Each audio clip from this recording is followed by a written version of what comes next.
some of the key messages that we got from our webinar on Saturday about protection. I want to share those with you. And really we're talking about how to sell protection. And you do have to sell protection, by the way. You can't let people wait and buy it, because they won't do. It's not something they'll buy. It's not serendipity. They have to be sold it. They have to be shown how they have a need, and they've got to be coached. We talk about coaching on Saturday. We talk about coaching. Coaching is pulling. So you've got to mind the gap by pulling people towards the issues that would happen to them if they weren't able to be fully protected. Now, of course, we know that with the purchase market, we have this thing called the package concept in the purchase market. And what happens there, just to remind you of the sales process that we often use, over here I'll put the sales process so you can see that. We talk about lead generation. We then talk about the 15-minute discovery call. We have that, don't we? Then we have affordability and your dip. So when you're dealing with somebody buying a property, you've got to do an affordability and a decision in principle. Then of course you've got to do your fact find. This is standard stuff, guys. Once you've done your fact find, you then do your sourcing. Squeeze that in. Then you do your presentation and your close. Then you have the mortgage offer meeting. Let's squeeze that in there. You can just about see that, the mortgage offer meeting. And then you have the completion meeting, which I like to call the settled in meeting. Now that is the sales process you should be adopting for now. And as you can appreciate, this is all about somebody buying a house. So you've got the 15-minute discovery. You can always get the fees sold. Then you get the affordability of fact find, which you can do together, sourcing, close, and then of course you've got the whole house purchase process got to go through. Then you have the mortgage offer, and then you have the completion. Now these two things down here, we talk about referrals a lot here, but we'll talk about referrals another time. So that's the standard house purchase sales process. Now, if you're going to be contacting your client in order to refinance, it's a similar process. Of course it is. You're going to have to get your lead. Hopefully it's an existing client.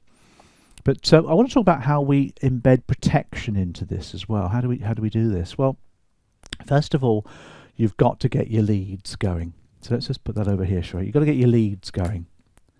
Now, when you get your leads for protection or for a mortgage MOT, a refinance mortgage MOT, you've got your existing clients, of course. Now, I talked about getting referrals from your existing clients.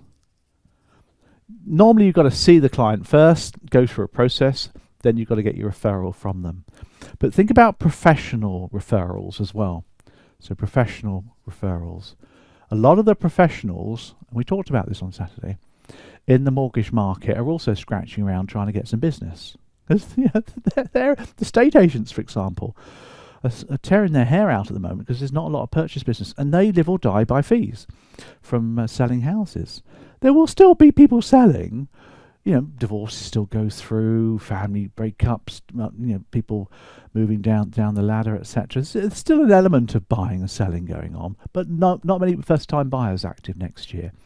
And you could say, well, Paul, you're talking the market down. No, you're just being naive. The fact is, it will fall next year. Estate agents will be scratching around. So talk to estate agents about getting referrals. They've got a massive client bank. They don't harvest it.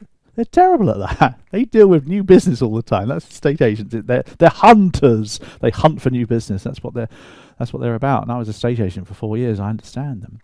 No, they're not farmers. A farmer is somebody who farms the client bank. So tally up with the local estate agent, talk about their client bank and farm their bank for them. Make the phone calls, give them a split, everyone's happy. Think about accountants. They've got self-employed clients, again, who would look towards refinancing their arrangements. Of course they would. And then looking at protection as well. Of course, if they're self-employed or their owner directors, you can seriously think about doing some business protection. Key person, partnership protection, relevant life assurance.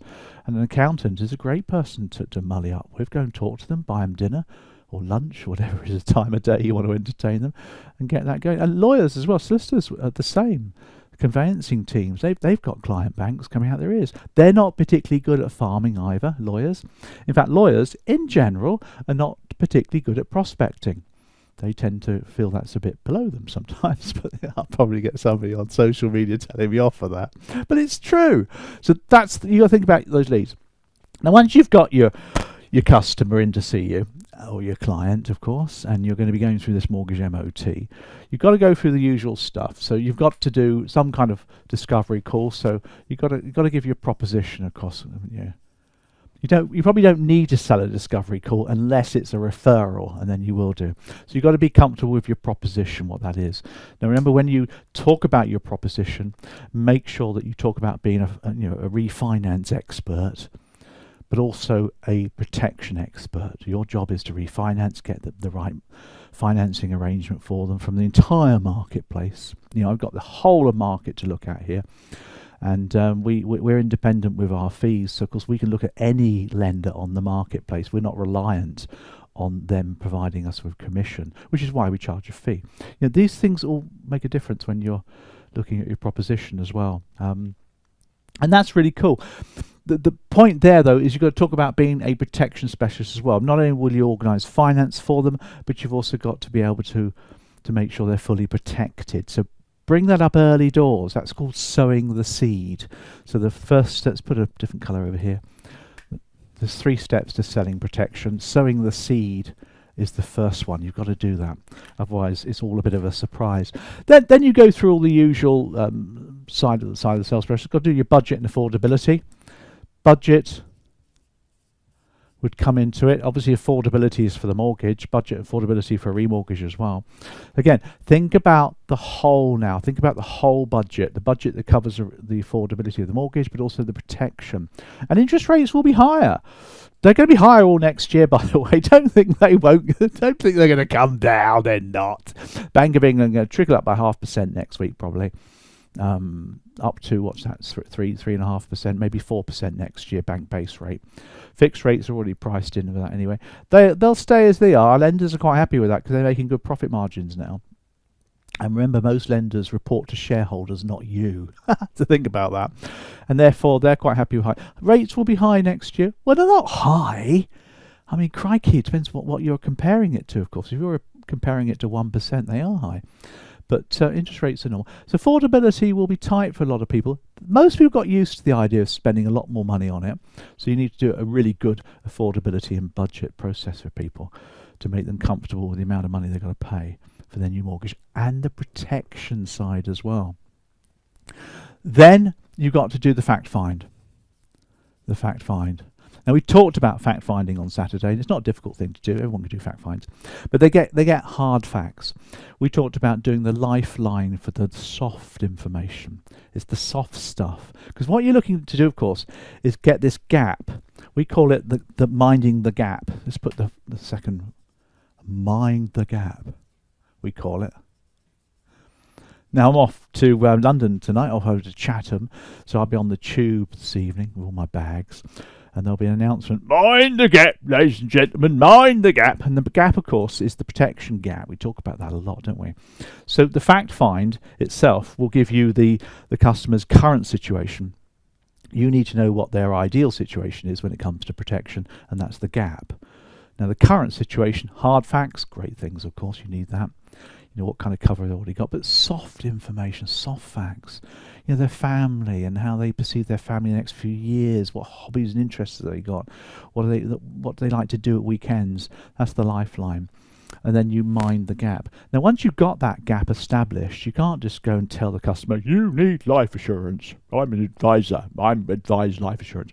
You can do. It sometimes works for clients that trust every word you say. But if it's just a referral that you've been given, they don't know you that well. So you're going to have to coach them, pull them, ask them questions about what would happen if. Be nice about it. Sugarcoat your questions. Talked about that on Saturday as well. Getting the customer to realise themselves. That's coaching. So you should be a protection coach when it comes to it. So we talk about coaching the gap. There you go. Coach the gap. Really, really important. Talk about that. So that's the minding the gap thing there as well, which is the third and final part. Now, the third area of protection is the package. You've got to present the package, or the whole as we call it. So once you've coached the gap, you then obviously go away and do your sourcing. So don't forget about doing your sourcing, of course. You've got to do that for the refinance anyway. And then you come back and then you present the whole thing. You present the whole thing. And that's broadly how you would do a mortgage MOT or a mortgage finance. That's how you would work it, by building in the protection. You got to do it, guys. It's something that's really important. Now, when we talk about the protection market, or I should say the purchase market, we have these two little extra meetings over here. We have the offer meeting and the completion meeting. You will still get a mortgage offer, of course, on a refinance, but it's usually pretty quick. Because they often do desktop valuation, stuff like that.